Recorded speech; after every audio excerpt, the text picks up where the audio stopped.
사랑의 아버지 하나님, 주님께서는 저희의 모든 것을 다 아시고 계십니다.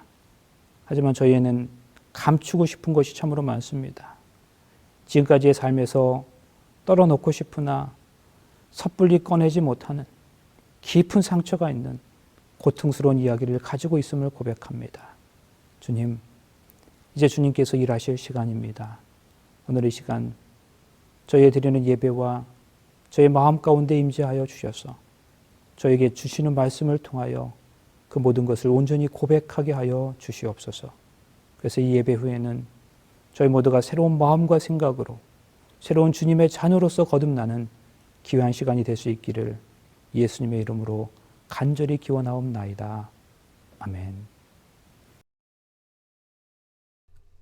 교동문 760장 경배와 찬양. 온 땅이여 여호와께 즐거운 찬송을 부를지어다. 기쁨으로 여호와를 섬기며 노래하면서 그의 앞에 나아갈지어다. 여호와가 우리 하나님이신 줄 너희는 알지어다. 그는 우리를 지으시니요 우리는 그의 것이니 그의 백성이요 그의 기르시는 양이로다.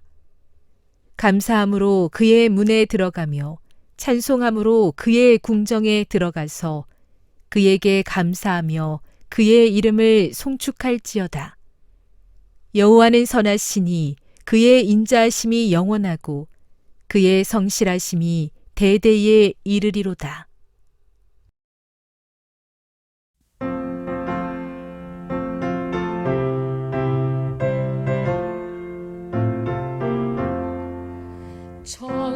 찬송하는 소리 있어 사랑 기뻐하도다. 하나님의 크신 이름 거룩거룩하도다. 천하 사람 찬미하자. 이름 거룩하시도다. 할렐루야 할렐루야 할렐루야 아멘. 하나님의 나라 있어 영원토록 있도다. 하나님의 나라 권세 거룩거룩하도다. 천하 사람 찬미하자. 이름 거룩하시도다. 할렐루야 할렐루야 할렐루야 아멘.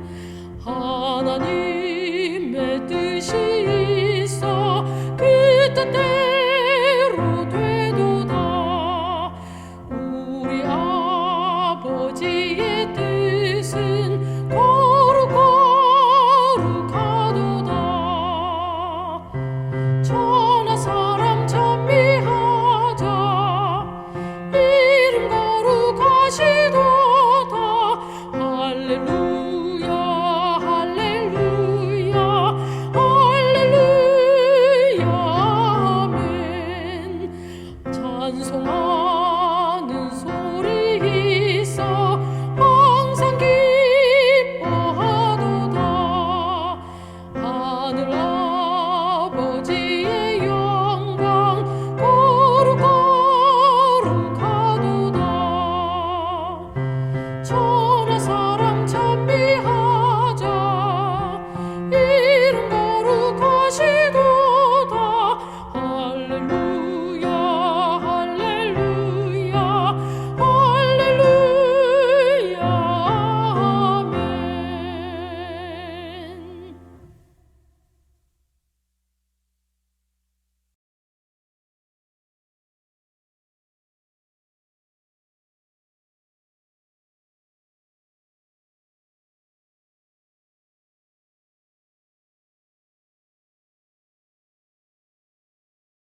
해산으로 옮기시는 권능의 주님,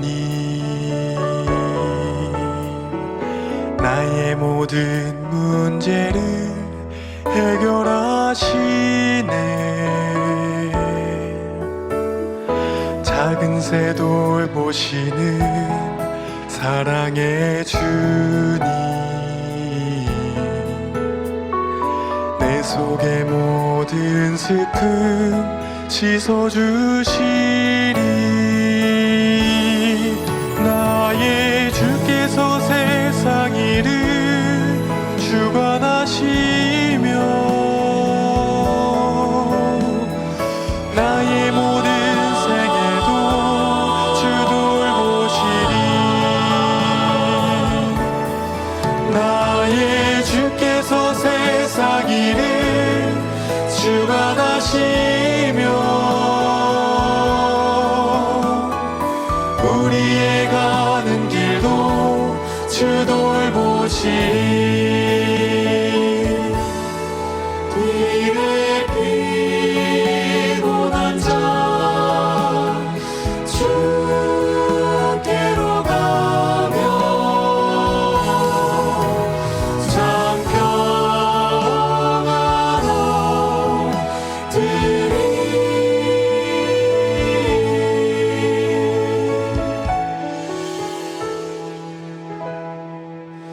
해산으로 옮기시는 권능의 주님,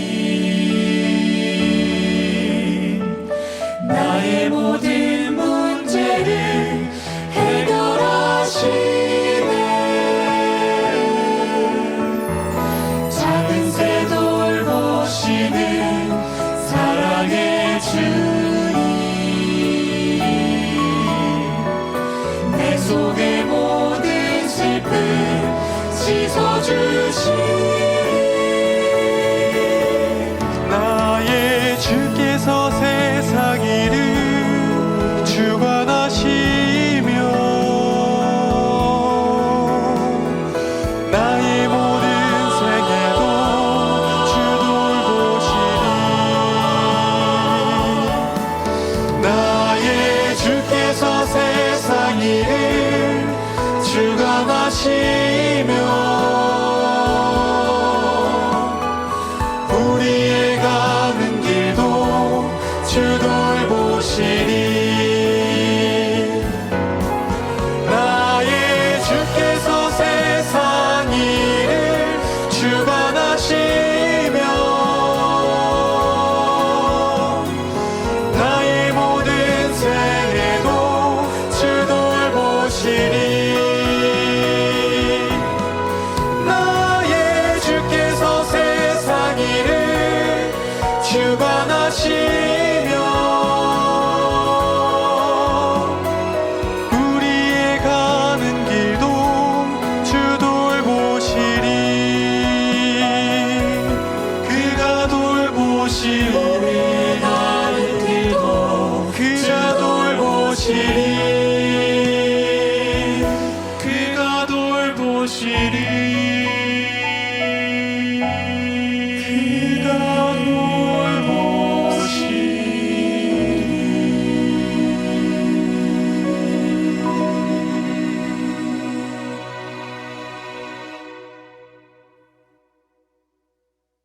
돌보시리.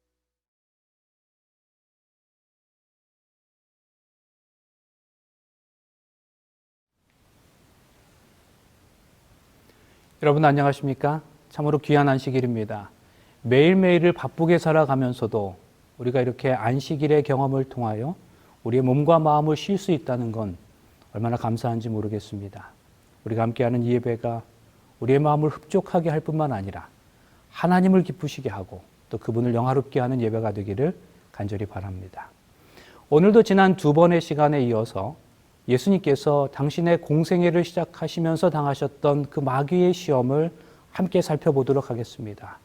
오늘은 그 마지막 시간으로 예수님께서 당하신 그 세 번째 시험입니다.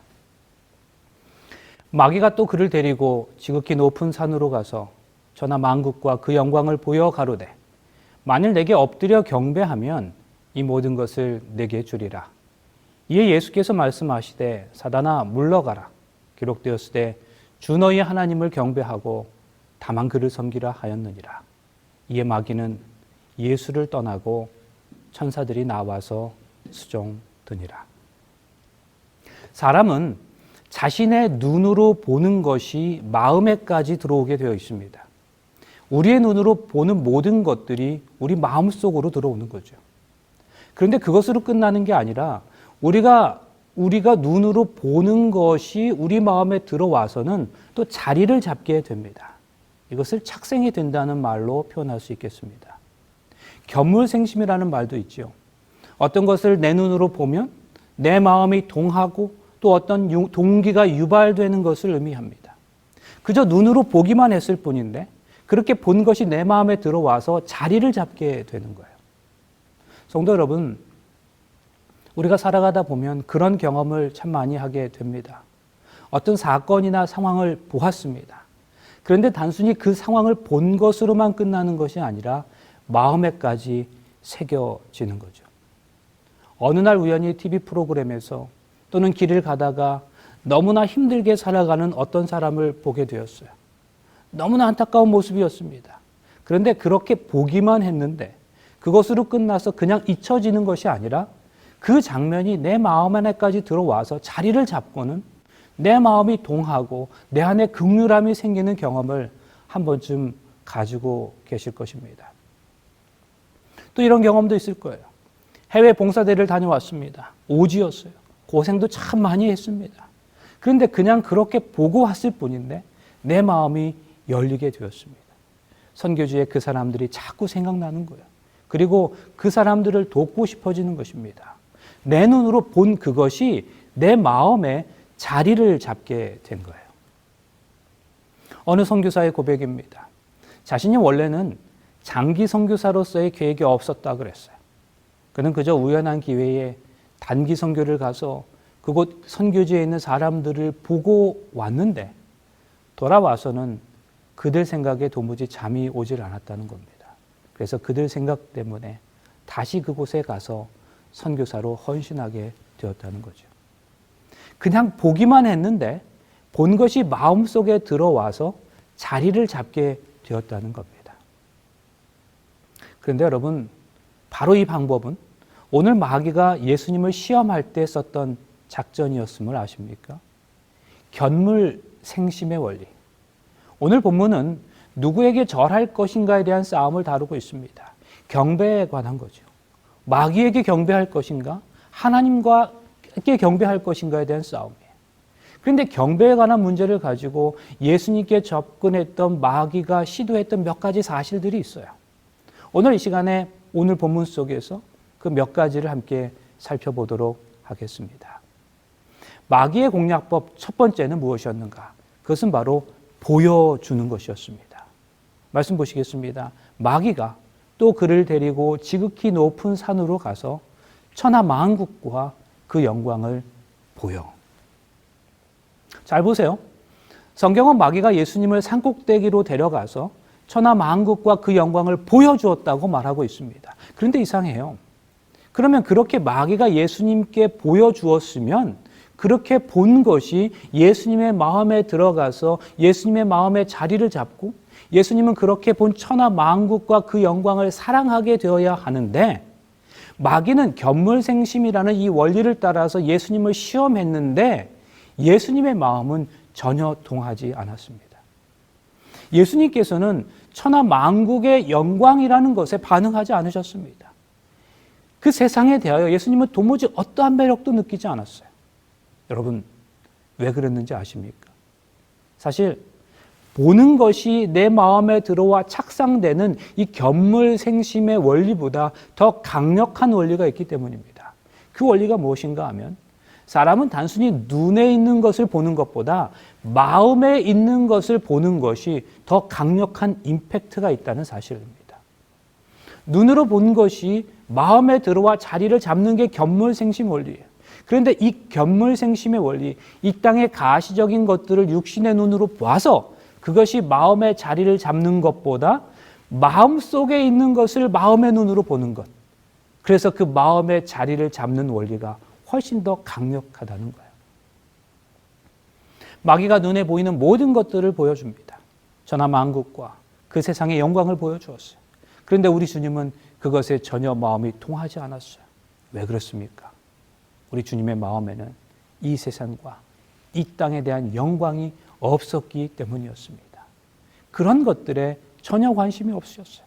온통 주님의 마음에는 하나님의 나라와 거룩과 영원으로 가득 차 있었어요. 그래서 견물생심보다 더 강력한 원리인 사람은 마음에 있는 것을 더 강하게 보기 때문에, 그리고 예수님의 마음에는 온통 하나님의 나라의 영광과 거룩으로 가득 차 있었기 때문에 마귀가 아무리 천하만국과 이 세상의 왕국을, 영광을 다 보여주어도 그것들이 예수님의 마음에 들어와 자리를 잡고 착상이 되지를 않았던 거예요.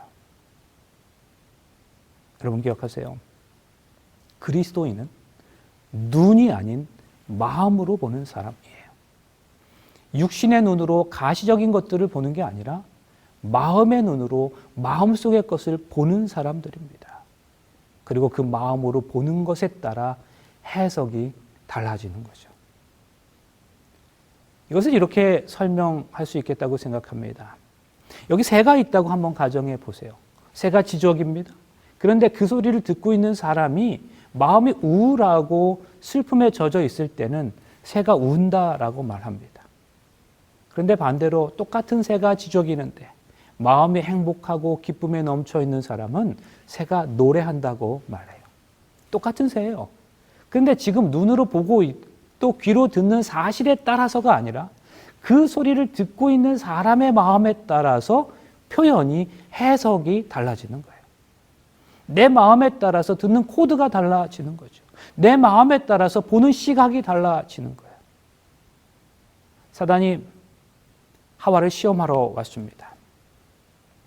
너희가 그것을 먹는 날에는 너희 눈이 밝아 하나님과 같이 되어 선악을 알 줄을 하나님이 아십니다.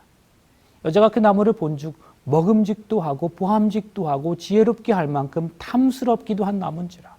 여자가 그 실과를 따먹고 자기와 함께한 남편에게도 주매 그도 먹은지라. 여러분 이런 생각을 좀 해보신 적이 있습니까? 왜 하와의 마음에 선악과를 보면서 그것이 먹음직하고 보함직하고 지혜롭게 할 만큼 탐스럽다고 생각하게 되었을까요? 여러분 하와는 뱀의 유혹이 있었던 그날에 선악과를 처음 보았을까요? 성경이 이 부분에 대해서 침묵하고 있기 때문에 그렇다 혹은 아니다라고 말할 수는 없지만 그것이 아니라고 생각해요. 성경에 의하면 선악과 나무는 동산 중앙에 있었죠. 어디 구석에 있어서 발견하기 어려웠던 게 아니었어요. 그러니까 하와는 이 나무를 아마도 매일 보았을 거예요.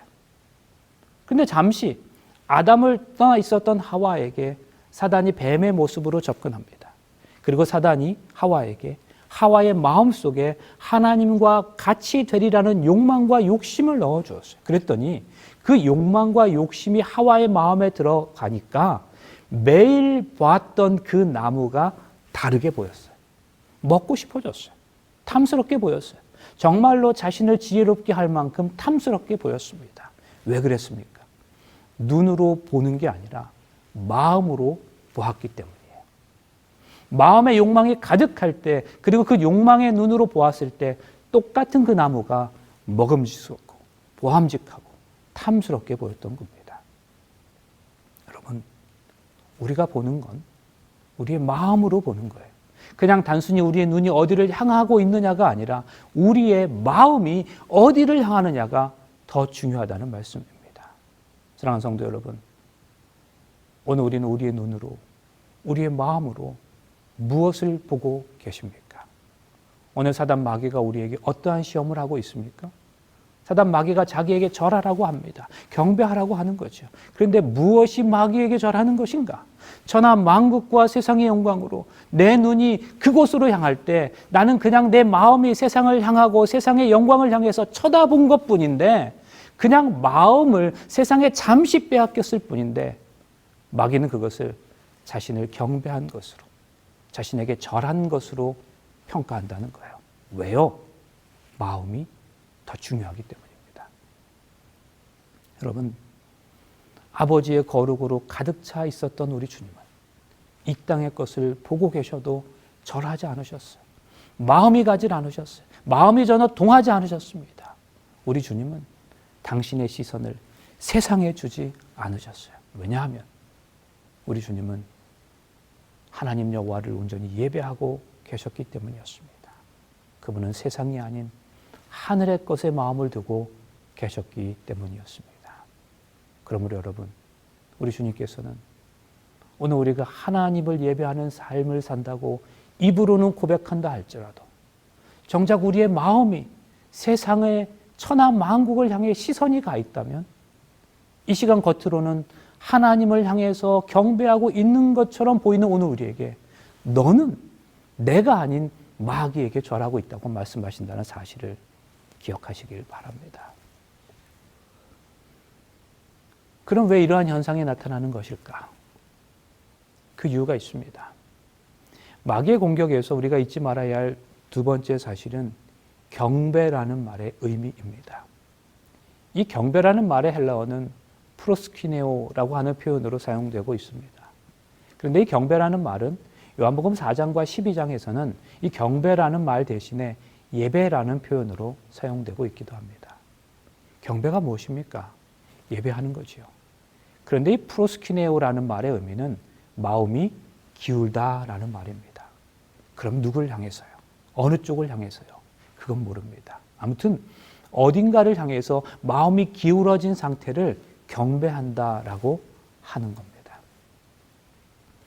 예루살렘 성을 히스기야가 다스리고 있을 때에 사네립의 군대가 쳐들어와서 예루살렘 성을 완전히 포위했던 적이 있었습니다. 근데 그런 상황에서 히스기야가 생각해 보니까 제일 절박하고 급한 것이 무엇인가 하면 바로 물이었습니다. 급수 문제가 심각했어요. 물이 없으면 포위된 상태에서 금방 고립될 것이기 때문이었습니다. 그런데 예루살렘 성 밖으로 거리상 직선 거리로 335m 떨어진 곳에 기호온이라는 샘이 있었습니다. 그래서 히스기야는 이 기온 샘의 물을 예루살렘 성 안으로 있는 그 실로암까지 가져오기로 하고 땅을 파내립니다. 말하자면 지하로 터널을 뚫어서 수로를 만든 거예요. 그런데 참 이해가 안 되는 것은 기온 샘이 해발 636m, 예루살렘 성 안에 있는 실로암의 못은 해발 634m예요. 그러니까 기온 샘과 실로암 못의 고도의 차이가 2m밖에 안 됩니다. 그렇게 2m 차이뿐인데 길이는 얼마였다고요? 실제 직선 길이는 335m였지만 터널을 일직선으로 뚫을 수가 없어서 이리저리 커브가 있는 터널을 뚫게 되는데 결과적으로 이 터널의 총 길이는 533m가 되었어요. 그러니까 533m의 길이에 2m의 고도차가 있는 수로를 만든 셈이었습니다. 그런데요, 이것을 계산해 보면 약 1m 길이에 3.75mm의 차이가 있는 것인데요. 여러분, 3.75mm를 자로 재보면 지금 막 자른 이 손톱 끝 두께 정도입니다. 1m의 길이에서 한쪽 끝과 다른 쪽 끝의 높이가 3.75mm가 차이가 나게 만드는 것은 대단한 기술이죠. 그 정도 수치면 우리 눈으로 볼 때는 그냥 평평하게 수평으로 보이는 정도입니다. 정멸 수평 같아요. 그런데 그 수평처럼 보이는 수로를 따라서 기온샘에서 실로암 모세까지 물이 흘러 들어가는 거예요. 왜 그렇습니까? 어찌되었든 물은 높은 곳에서 낮은 곳으로 흘러가게 되어 있기 때문입니다. 여러분, 예배가 뭔가 하면, 경배가 무엇인가 하면 우리 마음이 3.75mm, 하나님을 향해서 기울어져 있는 것을 말합니다. 3.75mm. 우리 눈에는 잘 구별이 안 되지만 하나님을 향하여 어쨌든 우리의 마음이 그렇게 기울어져 있으니까 우리의 마음이 완전히 다 기울어져 있으면 좋겠지만 어쨌든 조금이라도 하나님을 향해 기울어져 있다면 기온샘에 있는 물이 흘러서 실로암에까지 가는 것처럼 우리의 마음이 조금만 기울어져 있어도 그 마음이 쏟아져 내려가 내 마음이 기울어져 있는 곳을 향해 여행하게 되는 거예요. 그리고 온 마음이 조금만 기울어져 있으면 전부 다 그곳을 향해서 집중하게 되는 것입니다. 이것이 바로 경배를 의미하는 헬라어 프로스키네오라는 말의 의미입니다. 여러분 기억하세요. 경배란 하나님을 향하여 내 마음이 기울어지는 거예요. 부자 청년이 예수님께 나와 질문했습니다. 어떤 사람이 주께 와서 가로되 선생님이여 내가 무슨 일을 하여야 영생을 얻으리이까? 그러자 예수님께서 대답하셨습니다. 예수께서 가라사대 네가 온전하고자 할진대 가서 내 소유를 팔아 가난한 자들을 주라. 그리하면 하늘에서 보화가 있으리라. 그리고 와서 나를 좇으라 하시니 그 청년이 재물이 많음으로 이 말씀을 듣고 근심하며 가니라. 우리가 처음에 말씀을 시작하면서 보고 듣는 게 절하는 것이라고 했어요. 그래서 우리가 살아가는 동안 하나님의 은혜가 보이고 하나님의 함께 하심이 보이고 하나님의 말씀이 들리면 그것은 곧 하나님을 예배하는 삶이에요. 왜 그렇습니까? 보고 듣는 게 곧 절하는 것, 경배하는 것이기 때문입니다. 본다는 것, 듣는다는 건 그쪽을 향하고 있다는 말이에요. 우리 마음의 관심이 그쪽으로 기울어져 있다는 말입니다. 그 기울어짐이 경배라고 해요. 그러므로 우리 삶에서 천하만국이 보이고 천하만국의 소리가 들린다면 우리는 그 순간에 세상을 향해 절하고 있는 것임을 기억하기 바랍니다. 그래서 우리가 아무리 오늘 예배의 자리에 나와서 예수 이름을 부르고 찬송하며 주여 주여 한다 할지라도 하나님은 속지 않으신다는 거예요. 그런 우리를 향해서 주님은 너는 지금 세상을 향해 절하고 있다라고 말씀하신다는 거예요. 근데 여러분 왜 그런 현상이 나타났다고요? 우리의 마음이 어디를 향해 기울어져 있는가의 문제라는 거예요. 우리의 마음이 세상을 향해 기울어져 있으면 세상의 소리가 들리고 세상의 것들이 보이는 거예요. 그렇기 때문에 기울어져 있다는 말 그 자체가 곧 경배한다는 의미인 것입니다. 우리가 세상을 향해서 정말 눈에 보이지 않을 정도로 조금밖에 기울어져 있지 않은데 우리 주님께서 네 소유를 다 팔아 가난한 자들을 주고 나를 쫓으라. 그러면 영생이 있다고 말씀하셔도 그게 들리지 않는다는 거예요. 여러분 다른 사람도 아는 우리 주님이 직접 말씀하신 거예요. 주님의 권면이에요. 그런데 그 소리가 안 들린다는 거예요. 그저 근심하고 돌아가는 것입니다. 주님께서 영원한 나라를 말씀하고 보여주셨어요. 그런데 그게 안 보인대요. 왜 안 보였을까요? 마음이 세상을 향해 기울어져 버렸기 때문입니다. 그렇게 마음이 기울어져 버리니까 주님의 말씀이 도무지 들리지 않습니다. 자기 앞에서 하나님의 아들이 말씀하셔도 들리지 않는 거예요. 하나님의 영광을 직접 보여주셔도 그거 보지 못하는 거예요. 왜요? 오직 마음이 세상을 향해 기울어져 있으니 아무것도 듣지 못하고 보지 못하는 겁니다. 사도행전에 나오는 아나니아와 삽비라 이야기 아시지요? 이들이 죽었어요. 왜 죽었습니까? 전 재산 헌금 약속해놓고 반만 헌금하고는 다 드렸다고 거짓말하다 죽었어요. 그래서 우리는 성경을 읽으면서 이들을 쉽게 판단합니다. 아니, 어떻게 감히 그럴 수 있어? 그런데 저는 이들에 대해서 또 다른 생각을 해봅니다. 어떻게 그렇게 자기 재산 중에서 반이나 뚝 떼서 그것을 하나님께 드릴 수 있었을까? 여러분 그것이 정말 쉬운 일일까요? 비록 그들이 전 재산 중에서 반을 숨기긴 했지만 어떻게 나머지 절반을 하나님께 헌신할 수 있었을까요? 이건 정말 쉬운 일이 아니죠. 우리가 아무 생각 없이 우습게 보이는 이 부부가 사실은 보통 부부가 아니에요.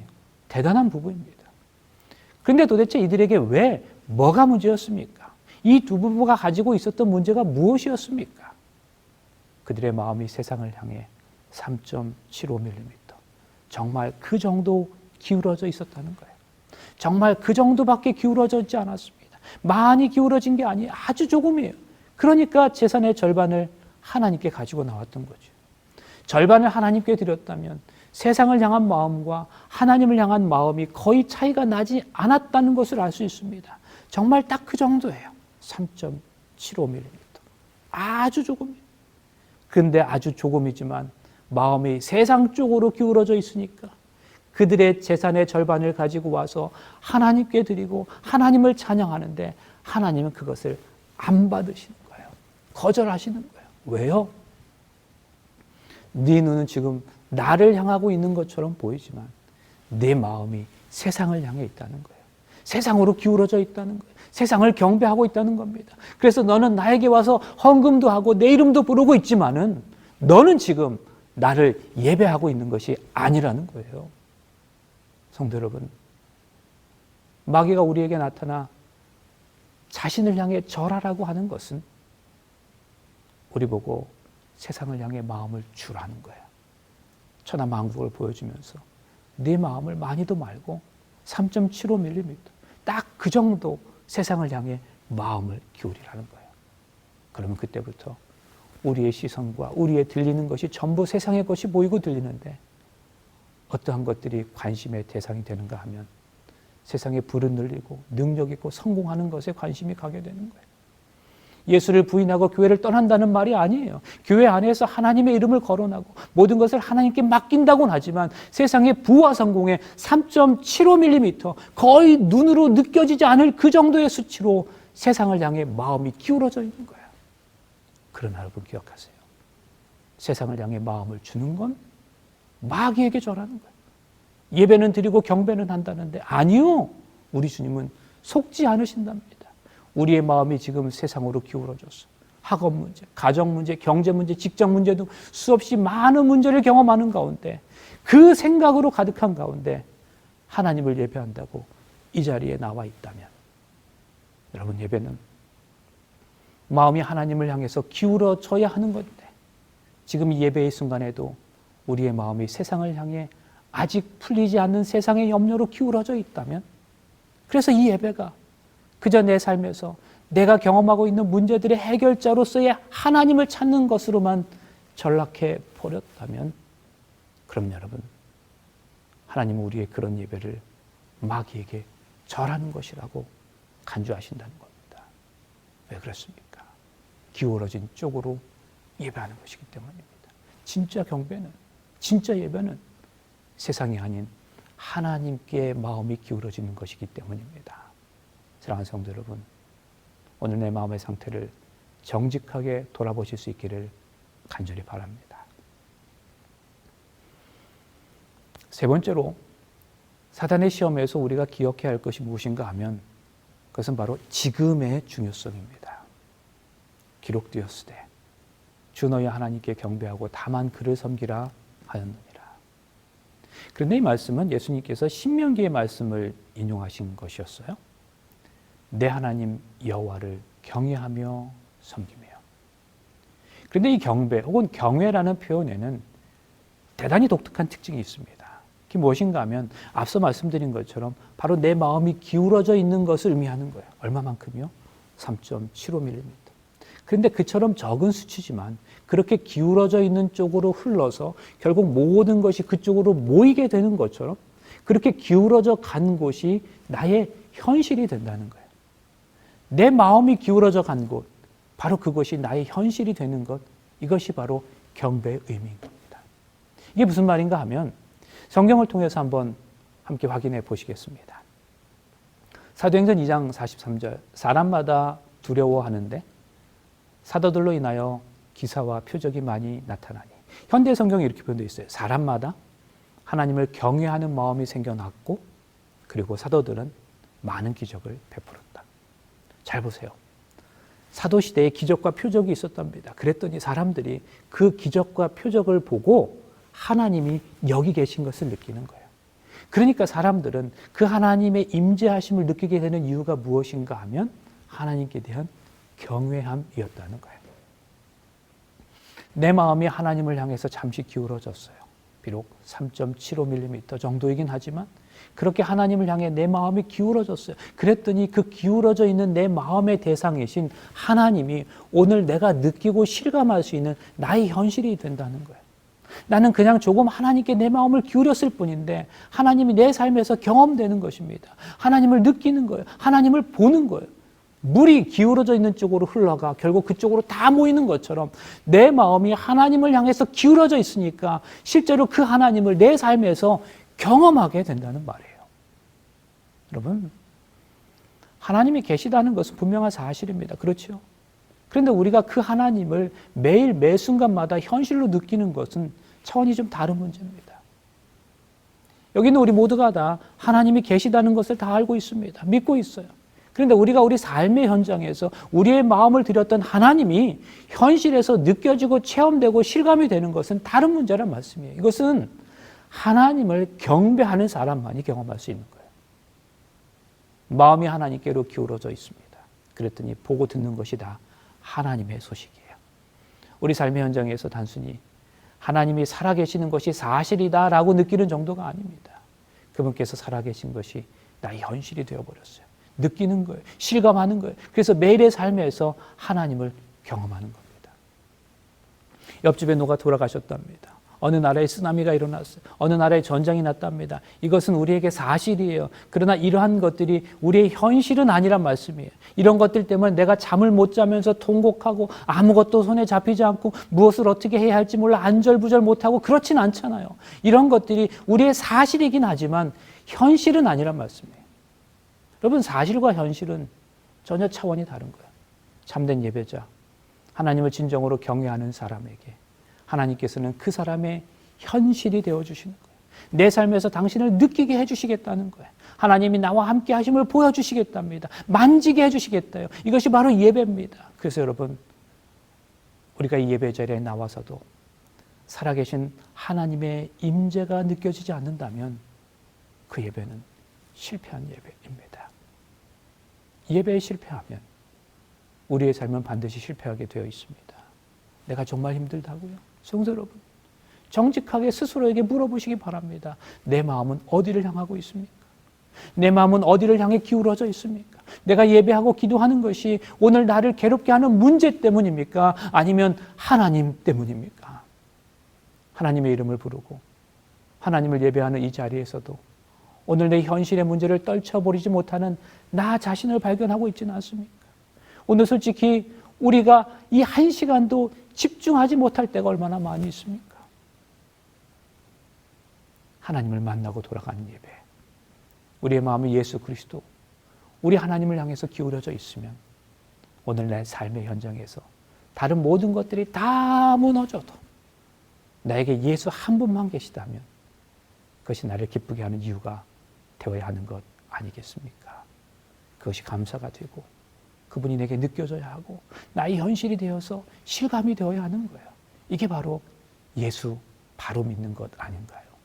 성도 여러분, 정말 하나님을 예배하고 계십니까? 정말 하나님을 경배하며 살아가십니까?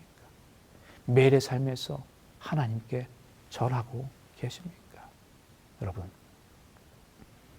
우리가 우리 하나님을 경배한다고 고백하면서도 우리도 모르는 사이에 우리의 마음이 3.75mm 기울어진 상태로 눈에 보이는 모든 것이 온통 세상이고 들리는 것이 세상이라면 오늘 시간 우리 주님, 우리 하나님 말씀하십니다. 내가 아무리 이전에 와서 내 이름을 부르며 찬양하고 예배 드려도 너는 지금 마귀에게 절하고 있는 것이다. 여러분, 하나님 우리의 몸뚱이가 아닌 우리의 마음을 받으시고 싶으시답니다. 예배는 마음을 드리는 거죠. 마음이 기울어진 것이래. 그래서 우리가 살아있는 예배를 드리면 그 예배에 마음을 주었던 대상이 나의 삶에서 현실이 되고 그 내 마음을 드렸던 그 하나님이 나의 현실로 그 은혜가 나의 것으로 그 사랑이 나의 것으로 변화된다는 거예요.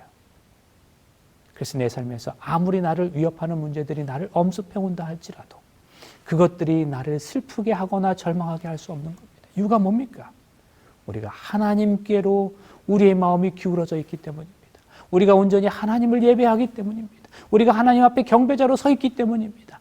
그때 비로소 하나님께서 우리에게 내가 너의 예배를 받겠다라고 말씀하시는 거죠. 너는 여호와의 선하심을 맛보아 알지어다. 그에게 피하는 자는 복이 있도다.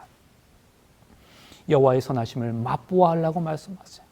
맛을 어떻게 봅니까? 그 맛은 현실입니다. 추상이 아니에요. 맛은 내 것으로 만든 거죠. 느끼는 거예요. 맛은 실감하는 겁니다. 내 현실이 되는 거예요.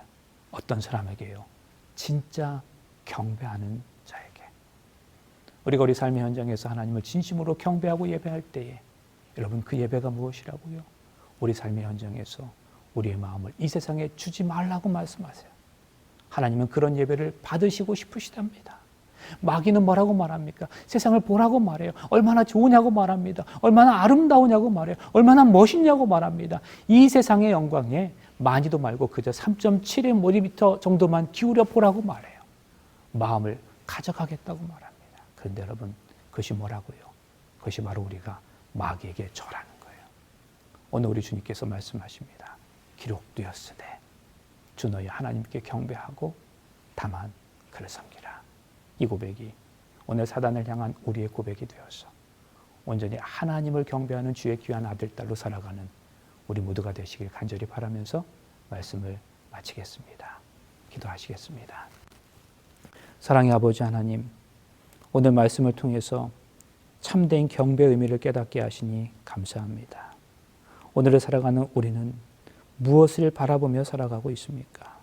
눈이 아닌 마음으로 보게 하시고 세상이 아닌 주의 나라를 바라보는 삶을 살아가게 하여 주시옵소서.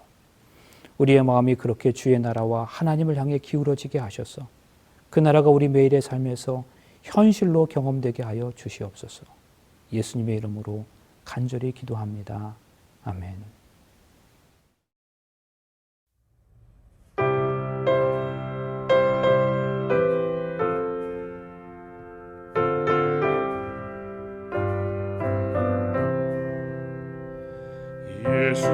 예수만 바라보세 예수만 쳐다보세 믿음의 주 되신 예수만 바라보세 예수만 생각하세 예수만 신뢰하세 믿음의 주 되신 예수만 바라보세 예수만 품어보세 예수만 모셔보세 믿음의 주 되신 예수만 바라보세.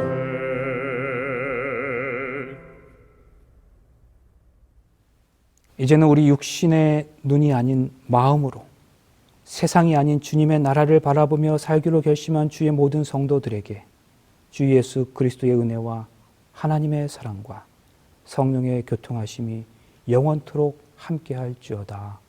아멘.